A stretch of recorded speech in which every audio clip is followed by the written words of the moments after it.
Good afternoon sa inyong lahat yan. Kasalukuyan nagpapakain tayo sa ibon natin ng merienda. 2:44 na ng hapon. So yun, tapos na ako magpamerienda kay Peter natin. Ayan, kay White Light. So ngayon, pinamimerienda naman natin ngayon is si Vandenbroek. Ayan. Then, mamaya ito naman. So ito, training nito kanina sa Moncada. So ang huling bitaw nga nito is Victoria nga ba? Victoria Tarlac ba? O Victoria Tarlac nga ata? O Tarlac. Maalin doon sa dalawa. So pumatlang nga siya ng dalawang training. Tapos bigla siya na Moncada. Ayan, umuwi naman sa tamang oras mga abel. Ayan yung may tama natin ng baril. Ayun o. May tama natin ng baril yan. Yan. Kung tawagin natin yan si baril. Si baril na lang tawagin natin. Hen po yan. No? Mukhang himatlogin. Aray ko. Mukhang himatlogin yung ibon natin. No?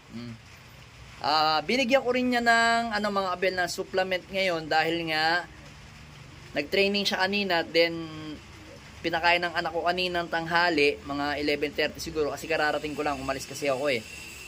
Pagka dating ko dito, sumakay kagad ako sa sasakyan, umalis kami. May pinuntahan kaming bandang Bulacan, kaya anak ko na lang ang nagpakain, then ngayon lang ako nagbigay ng supplement dyan. So syempre binigay lang natin yan is ideal mga abel. Pati dito, yan ideal kasi nga nire-recover pa natin to, yan yung kinakain nyo. More on sap para makabalik yung dati niyang katawan. Then ito, wala pang egg. So ngayon, ang basketing natin mamaya is sa PUF. First lap derby natin sa Young Bird.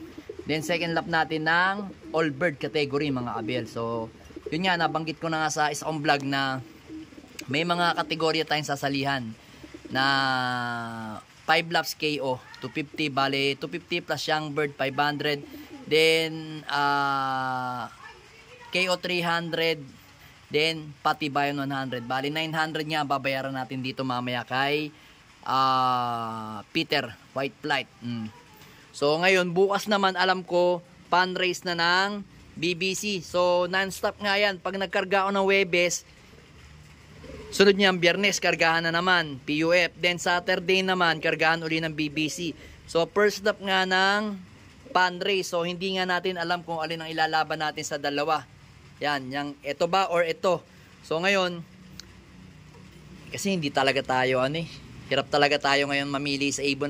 Dadalwa na nga lang ibon natin, hirap pa tayong mamili kung sino ang i-entry natin. Pero tingnan natin kung magkano yung entry, kung kakayanin natin, i-entry natin parehas. Do or die, mga abel. Yun na lang magiging natin, magiging laban natin sa dalawang yan. Kasi parehas yung Young Bird. So ito naman, nabigla ng training pero okay lang, umuwi sa tama. Pero hindi ko alam kung anong speed. Kasi kanina sa CCTV, hindi ko naman nakita dumating yan. Kasi nga, busy kami kanina sa aming tindahan, mga kabel. Yan ito yan, kain-kain pa. Ito, nire-recover lang natin. Pero, pinaliguan ko siya kanina bago umalis. Kasi nga, kaninang umaga, sabi ko, dry pa yung balat niya o balahibo niya. Pinaliguan ko kaninang umaga yan bago umalis. Then, binilad ko nga dito. Pero hindi pa naman naulan kaninang umaga, kaya mainit. Nainitan siya kanina ng tanghali. Then, hanggang alas 9 ata, alas 10 pinabuksan ko to sa anak kong babae. Tapos pinasarado ko ulit kasi nga mababasa yung ibon natin na si Peter. Kasi nga, like ngayon, tingnan nyo, basa na naman yung bubong natin. Ayan, umuulan. Umuulan, ayan, ang pangit ng panahon natin na naman, ayan. Pero dun, maganda naman.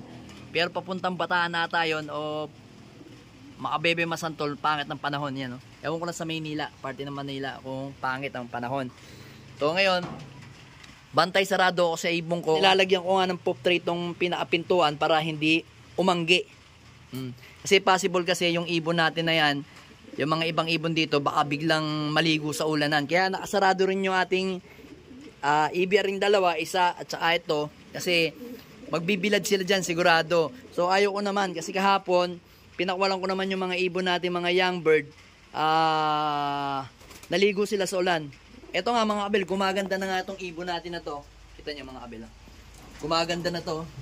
Ayan gumaganda na yung ibon natin na yan. Nung una mukhang himatlugin Yan, mukhang naipaglabang ka pa na mag-aata yung mata mo Kasi ang tatapang ng mga kasama niya dito So, yung iba, alin ba? Ito. Yan Mukhang himatlugin. Anak din yan. Anak ni Peter, mga abel, Peter B. Ayan. Ito anak din ni Peter B to. First clutch, tapos yung kapatid niyang checkered namatay. Then ito naman, kapatid niya is checkered, namatay din kasi nga kinal na rin natin kasi hindi na survive dahil sa bulutong. So ito nga yung ano natin, mga na-survive natin. Sana hari nawa maganda maging perform nila sa paparating na south natin. Ito young bird ng PUF, yan na kulay blue. Then ito young bird naman ng BBC at HBC, ayan. HBC. Then ayun pa, isa natin anak ni Miss Peter. Then ito yung ating, ito naman kapatid to ni Peter White Flight, ayun. Magkapatid sila sa nanay. Kay Victoria's Secret. Yung Victoria's Secret natin, naglalabas talaga pala ng white flight. Ayan, oh. Pencil blue, napakagandang ibon. Then ito, white flight din. Kaya hindi mo sila mapagkakaila. Kaso magkaiba. Ang tatay nito, litar. Litar ang tatay niyan. Galing kay Igan Willie ang na binili natin sa kanya nung ilang ano na ba sa atin yun. Nakarang 2023 pa ata natin binili sa kanya yun. Yung litar na yun, mga abel. Hindi lang ako makapagpalabas lagi kay litar kasi nga medyo maselan. Ngayon, ang asawa naman ni litar ngayon is yung ano natin, Peter Masela natin, awa ng Diyos, buti na lang, na Maris.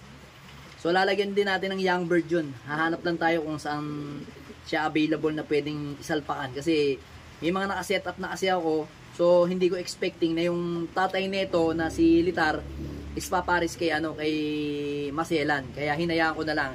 So doon, possible doon, mag second hanggang third clutch ako doon. Kasi kapag pinaltan ko agad sa first clutch, pinaltan ko agad ng pares, matagal na naman ako bago makapagpalabas kay Peter. So pipilitin ko mga hanggang 3, ipapasitar ko na lang yung iba. Sana lang maganda rin yung maging kalabasan nila. So ito nga yung isa nating ibon, mga abel, oh. Iba talaga pagka mga young bird, mga abel, no? Parang madali sila ng ano, medyo nagluluha-luha sila pagka mga young bird. Pero okay naman. Okay naman sila. Para lang nagluluha-luha kasi naninibago dito sa 2 days pa lang kasi to eh. Ito, tsaka to. Tsaka asa ba isa? Ito, to. Yan. Ayan, oh. Anak yan ni ano, anak yan ni Kup at tsaka ni ano, ni Jelema na Blue Bar. Ayan, anak yan ni Kup at tsaka Jelema. Ito, ta-BBC pa to. Ito nga yung huli nating ano.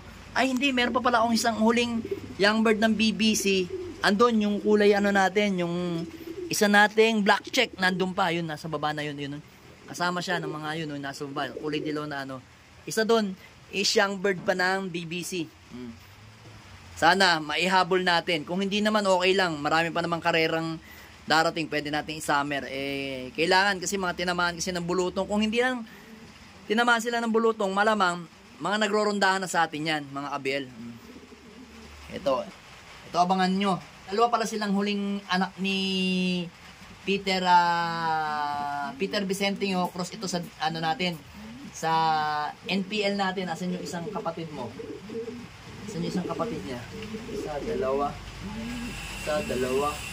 Ayun, sa taas, ayun. Ito yung pinakabatang pinakahuling anak ni NPL at saka ni Peter Vicentino. Yan, kita nyo may puti sa tuka, oh. Kakaiba. Ito hindi 11 feathers, mga abel. Ito hindi rin 11 feathers. Yan, oh. Kita nyo ang kikinis. Manang-mana kay lahi ng NPL natin, oh. Napakagandang ibon. Sana lang mag-perform sila ng maganda sa BBC sa South. Kasi maliliit na ibon. So ang pinakamalaki nga lang nating ibon is ito. Yan si Stitch. Yan lang yung pinakamalaki natin na ibon. Ganda, oh. Itim na itim. Then eto pa. Ito yung anak naman to ni Peter Maselan. Ayan. Cross naman yan sa Vandenbroek natin. Kapatid niya yan. Tingnan natin. Oy, tirahan mo naman si ayan, ikaw naman, tumuka dyan. Tuka ka na dyan, tuka ka. Sige, mukha kang himatlugin, aray ko. Then itong isang ibon na to, kapatid to nito, mga abel. Ito naman kasi naronda na. Kaso nga lang, nagpasaway sa atin, nagtatambay, kaya ang ginawa ko, pinutputong ko muna ng pakpak para paglipad ngayon, kasi namamaris na siya. Tingnan nyo yung ilong niya, no? Tingnan nyo yung ilong niya, na, mga abel. O yan o, puti na may itim, tinaw nyo yung ilong nito. Ayan. Same na same sila. Nestmate yan, dalawang yan mga kabiel o. Parehas naman marunong na sa atin yung mga yan. Yan o, gaganda ng ibon natin. Anak ni Peter. Miss Peter. Gagandang ibon. Yan o. Panlaban natin sa BBC. Sana maging okay ka na para mailaban ka ng maayos sa fundraise natin.